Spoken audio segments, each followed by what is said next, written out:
Ahoy and welcome to another edition of KTV on our new home, Channel 4. KTV has made a few changes to go along with the move to Channel 4, including officially changing our name to Kahnawake Television, keeping the acronym KTV. On with the show, the casino referendum is just around the corner.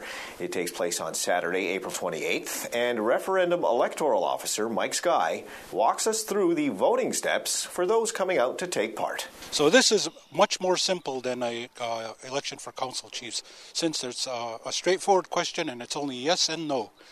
So what you're going to do is on Saturday morning, or between 9 and 6 p.m. on Saturday, you'll arrive here at the Cadre School. The doors will be open. You just walk right in, go towards the cafeteria, or you'll see a table set up there. And I have my assistant, Arlene Jacobs, and there'll be 6 scrutineers taking care of business in there. They're going to welcome you.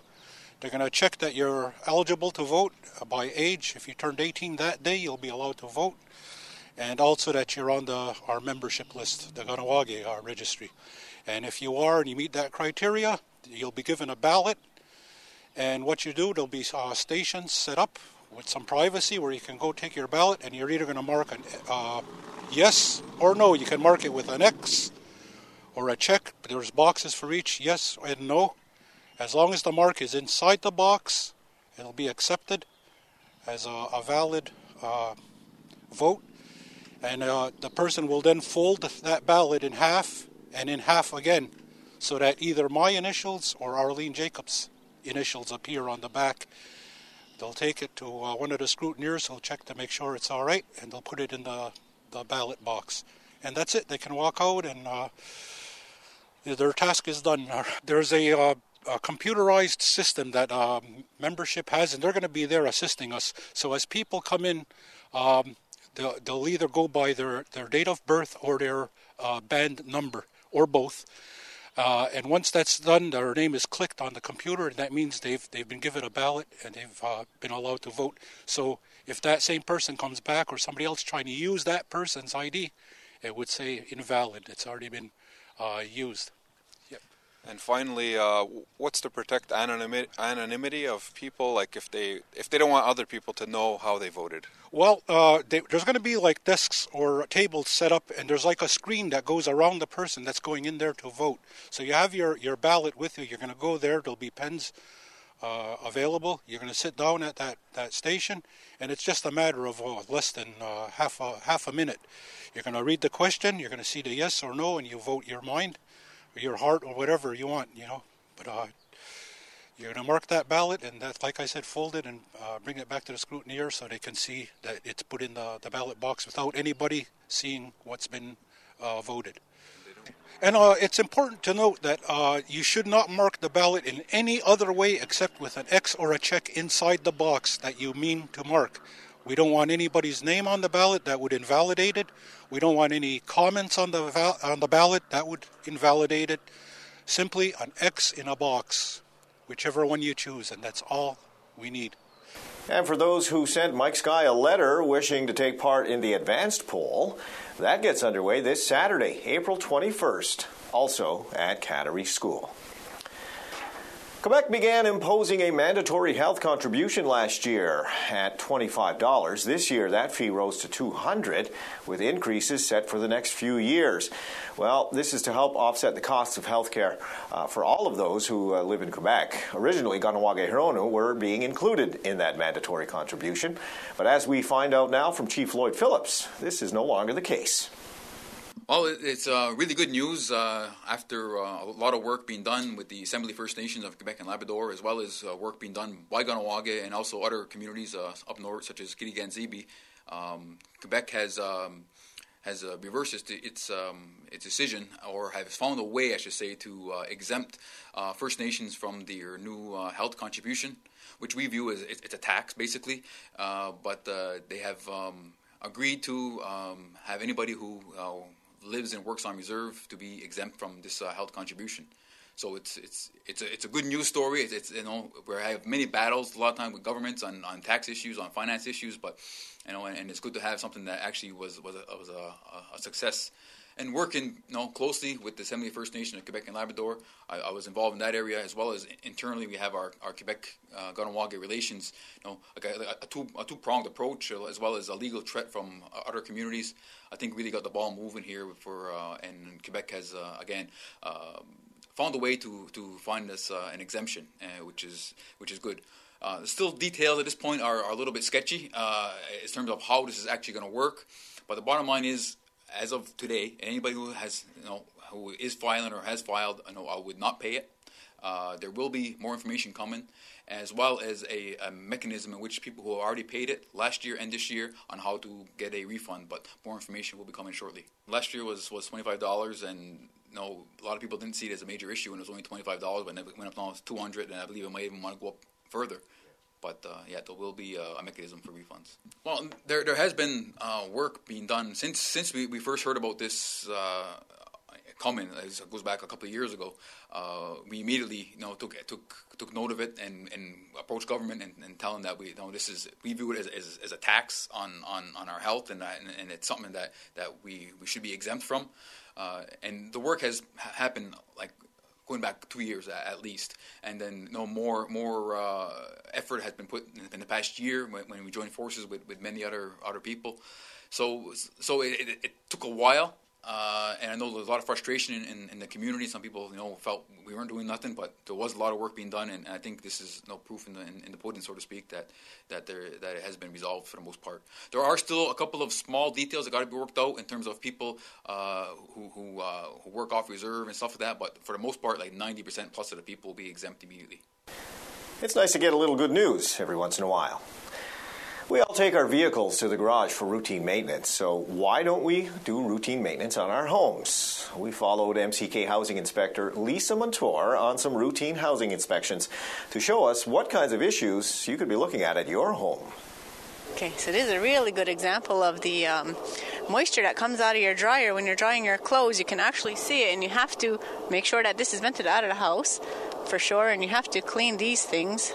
If you have the one with the flaps, make sure that they're cleaned and they operate properly. If they're opening, they shouldn't stay open. They should open back and forth as you use the dryer.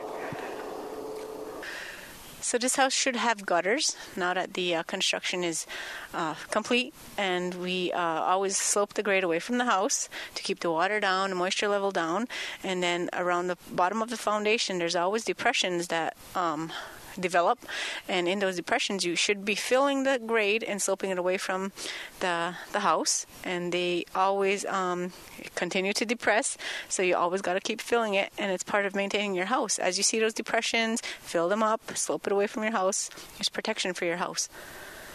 3, 2, go. So as spring rolls around, we'll notice things in our house that we didn't notice throughout the winter because we're not outside that often. So we'll notice that the soffit on the porch came apart. Either they weren't properly secured, but that's part of what we have to do every season, go around and check things that have moved, separated, fell, cracked, stuff like that. Okay, another part of maintaining your house is to check your roof. After every season, you don't have to go on the roof, but just get binoculars and check your roof. Check for missing shingles, damaged shingles, torn shingles, things like that. That could be potential problems. And when you see something like that, you have to repair it as soon as you can by either adding a shingle or replacing something, checking around to see if there's further damage. And if you don't see leaks, hopefully you caught it in time. Binoculars are really handy. You don't have to actually put your life at risk by going on the roof. Okay, an area that people don't realize are potential problems is where two slopes are meeting, and there's like a joint, and there's a vertical section of the roof where it meets the other roof. And a lot of times those aren't really taken care of properly, and the homeowner doesn't realize. Years and years go by where they finally see something somewhere in another area of the house where the closet is leaking, there's damage inside of something else, and it's due to right there where that joint is, they're not properly caulked, and they're relying on just caulking, solely on caulking, when it should be flashed, and special care should be taken in those areas, and it could be a very, very big cost to repair. This house needs railings. It's a safety hazard for children because it's over 18 inches. Anything over 18 inches needs to have a railing for safety. Okay, this is a railing that needs to be properly attached. It's not holding very well, and it wouldn't really support anybody who was probably using it in case of a fall. So it's a safety hazard. Okay, as you can see, this wood wasn't treated over the years, and therefore it separated and acted differently, and now it came apart from the screw. So it's unsafe now. Another part of maintaining your house is checking the steps, and this step is just about ready to go. It's cracked, and so is the bottom one. 3, 2. Okay, this is a ditch, and it should be cleaned, maintained regularly every spring because it's got a lot of debris, and it's stopping the water from going to where it needs to be directed to, away from the houses. Okay, this is an improper execution of how to drain your sump pit. The sump pit used to drain there, but in an emergency situation, he ended up having to use the window as a drain for the sump pit, and now he has to redo it. He has to redirect his water away from the sump pit. Okay, so this is improperly done. The hose is too short, so the water just sprays out, and it comes down the face. As you can see, the water deterioration, discoloration of the siding in that area. So when you don't have extensions, the water just comes directly out, and it's sitting right on the side of your foundation. So your foundation will end up being damp, and you'll see the bottom of everybody's gutter that has no extensions on. There'll be nice, green, lush grass growing right there. So the idea is to get the water away. Okay, so this homeowner hasn't checked for leaves in his gutters, which would be causing problems if there's piles of leaves in your gutters from letting the water to go through. But since he has no trees around the house, he's probably good. So if you have trees around your house, you should check your gutters for leaves every spring. So it's good to keep those tips in mind. Every Christmas, we hear a lot about the Kahnawake food basket. But as we find out from volunteer Orville Stand-Up, that's actually a year-round job. It's needed. As you can see, if you scan, you see we have the boxes. We're just starting. We're going to have 80 by the end, before April 15th, to distribute. We have helpers that volunteer. We have 6 men that come in and help us distribute it. And then what we need, as you can see, anything that's non-perishable. That's the important word, non-perishable. Don't bring bananas. Don't bring apples, because it's once a month. So we can't store it. You see, we have no refrigerator or anything like that, no meats. But anything that's non-perishable that you would use in your home. But we don't ask for salt and pepper and stuff like that. What we need is food, canned goods, cereals, a lot of cereals, breakfast, anything for breakfast. Pancake, as you can see, scan back there, we have a lot of pancake and cereal, which is needed because we have a lot of children. And we have elders, so we like to give them the stuff that they can use. And we like sugar-free for our elders because we have diabetics, so we need that. And we just need right now from, like I said, like I was telling you before, from Christmas till next November, we'll hardly get anything. We're lucky if we get $300-400 a month in groceries. The rest is all the money that people contribute, which you hear about. The bank gave some money. They have the Knights and the Dustin Bowlers. They bowl every 3 weeks, and they donate all that money to us and all other organizations.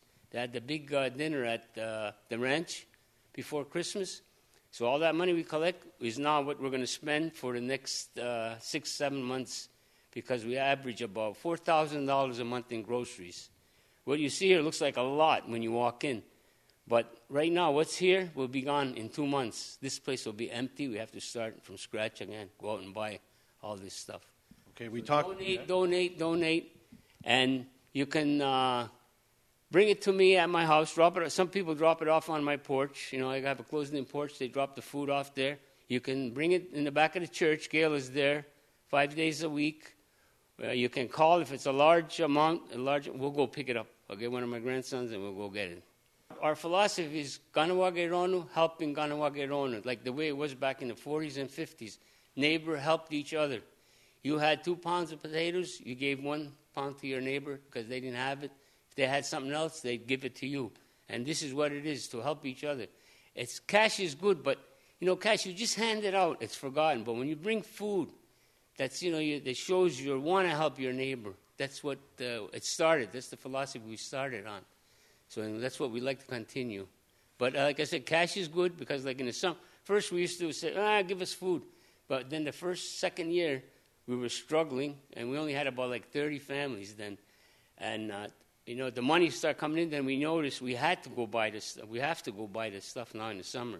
Especially summertime, people forget about it. They say, well, Christmas comes, we'll give again. But it's not. It's a year-round thing. This is the 4th year we're into it now, and we hope to kind of keep continuing. When I stop, somebody else will take over. Because we have a committee, we have a finance committee that takes care of all the finances, which I don't take care of finance. I just, if people want me to go talk or, go see them and give money, and we'll give it to the finance committee. They take care of that. Then we have workers that come and help to distribute the food. We need the help with the food. Non-perishable items, anything that you use in your home, we want. But we're not looking for condiments. We're not looking for salt and pepper and stuff like that. We're looking for food. Breakfast, lunch, supper. We do a lot of pasta and tomato and paste we need because we give a lot of pasta. We give the big bags of pasta and macaroni. We don't only give one. We give 2 big bags. And we give soups, a lot of soups. And we give cereals, oatmeal, which for breakfast for the children. And we're trying to give enough breakfast that'll last because we deliver on the 15th. So we hope from the 15th till they get that we could stretch that food out. And we give desserts. You could see people give us, whatever they give us. Like I said, as long as it's non-perishable. And we're not looking for those big bags of bulk because then we got to break it down, into little bags. We're looking for what you would go to the grocery store and buy and bring home and eat. That's what we want. But we do not want any meat or vegetables. We have no room for it because it's once a month we deliver. So if you brought it on the 5th, you brought bananas, orange, or apple, it would be rotten by the 15th by the time we're ready to distribute. So we'd appreciate just non-perishable. And just remember, it's Ganawagaironu helping Ganawagaironu. Non-denominational. Everybody's entitled to have a good meal every day, and that's what we're trying to do. Yeah. So remember, give what you can when you can. The last week of April is Victims of Crime Awareness Week, and Shireen Malush of the Alternative Dispute Resolution Program spoke to KTV on what they will be doing to bring more awareness to the community. So tell us what Victims of Crime Awareness Week is all about. Well, right now, from April 23rd to Monday, April 23rd to Friday, April 27th, what we're doing, it's actually twofold. Our objectives are to offer information to victims of crime or family and friends of a victim of crime, and also to gather information from the community to learn what they would like to see, if they would like to see something for victims of crime developed in the community. Can you explain just exactly what victims' rights means? Well, to get a little technical, the United Nations actually prepared a Declaration of Basic Principles of Justice, which they addressed the fair treatments of victims of crime. And there's many, and I'll just name a few. There's courtesy, compassion, respect. There's privacy, safety, and security after the situation has taken place. And to always provide the victim of crime information about the criminal justice process. And again, we work towards the needs and concerns and the diversity of the victim. What services are presently available to victims of crime? Right now, there's an organization. There's actually two. There's CAVAC, which is the acronym, and it's the Victims of Crime Assistance Center, and they're located in Longueuil and Valleyfield.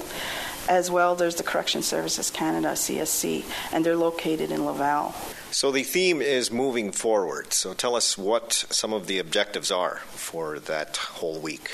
Well, like I stated previously, we do have quite a few objectives, but the two main objectives are to offer the information to the community of any victims of crime, family, friends that know of someone who may be a victim of crime, offer the information and services that are available, as well as gathering information from anyone who has been a victim of crime. And again, or family or a friend or even an acquaintance who may have noticed different behavior in a person who has been a victim of crime, and to learn what they would like to see in the community. Would they like to see something like that in the community offered to victims of crime? So tell us about the activities that will be taking place. I understand that there's a lot going on. Glad you asked that. On Monday, April 23rd, in the morning, we're going to have a kiosk at the Community Services Center. It's an all-day event. And at that time, we're going to be offering information. We're also going to be gathering information. We've prepared a petition to hopefully have people agree that there is a need for victims of crime services in Kahnawake, because presently we don't have them. And we're also collecting used cell phones for victims of crime, because if you notice on your cell phone bill, that there is a charge for 911, because even if a cell phone isn't connected, 911 is free. So if people can carry around that cell phone, maybe they're not able to afford it, so what we're doing is we're looking to distribute those cell phones to different shelters within the area. And then Tuesday, we're having an open house here at Skana Anzundu. We're located right across from the Kahnawake Youth Center. And people may know us as the old tourism office or the old Ross residence. And again, we're going to be here, open house. Anyone who wants to learn about what services are available for victims of crime, what they would like to see. Wednesday, on the 25th, again, we're going to have an open house. And this time, we're inviting the public, even the day before, if you can't make it on the Wednesday, come in, and we're asking the public to come in and share their experiences if they have been a victim of crime, and how the community would like to develop services for victims. Again, Thursday, we're having at the Golden Age Club, starting at 10 to 12, we're having a victims' rights public forum. And we actually invited two different representatives, one from Kavak and one from CSC. It's an information session along with a question and answer period for each representative from the Crime of Victims Awareness Center and from the Correction Services Canada. And at lunch, we're having a complimentary luncheon. It's, again, held at the Golden Age. It's from 12 to 1:30. And it's to get, again, feedback, to learn what people would like to see, and to learn, to offer more information. And Friday, we're going to have a complimentary community feast honoring victims of crime. And that will be from 12 to 2. This will be in the Eastern Door on Friday, April 20th. So people can just refer to that, of where where activities and where they will be held. And finally, if people are perhaps not comfortable calling the Kavik location or the corrections location, how can they get in touch? They can call us at 450-638-9052. Also, we have our website, which is www.Kahnawake, ADR for alternative dispute resolution.com. Okay. Yeah. And they can also... Absolutely. Just come in and walk in. Our door is always open. Unless the sign says we're in a meeting, you can come in. Yeah. Well, thanks for talking to us. Thank you very much for your time. So watch for Shireen and all the people from the Alternative Dispute Resolution Program, as they'll be at various places around Kahnawake for that whole week. Lacrosse officially got underway in Kahnawake at the annual Under the Lights game, featuring an exhibition between the Junior B Hunters and the Kahnawake Mohawks in front of a packed field. The Hunters edged out the Seniors 5-4. Good luck to both teams on the upcoming season, and to all Kahnawake Mohawk teams for that matter. Have a great year. Keep in mind that the home opener for the Seniors is coming up, which will mark the 25th anniversary of the building of the Kahnawake Sports Complex. So stay tuned for more information on that story as well. And in hockey, congratulations to the Adam B. Mohawks, who capped off an undefeated season by not only winning their league playoffs, but by going on to romp through the regionals as well. And they are the 2011-2012 regional champions. Also, as a season finale, they won the 2012 West Island Tournament. Way to go, guys. Congratulations on a great season. Also, the Kahnawake Figure Skating Club is in their 18th year, and they are putting on their show on ice on Sunday, April 22nd, 1 p.m. at the Kahnawake Sports Complex. Get out there and enjoy the show. And that does it for another episode of KTV. We hope that you're enjoying the new format so far. And as usual, we welcome feedback at ktv@mck.ca or at 450-632-7500. Don't forget to get out and vote in the Casino Project referendum on Saturday, April 28th. It's at Cattery School. It's going to be a close one, and every vote counts. Yawagoa, Dano Onagiwahi. We'll see you next time on KTV.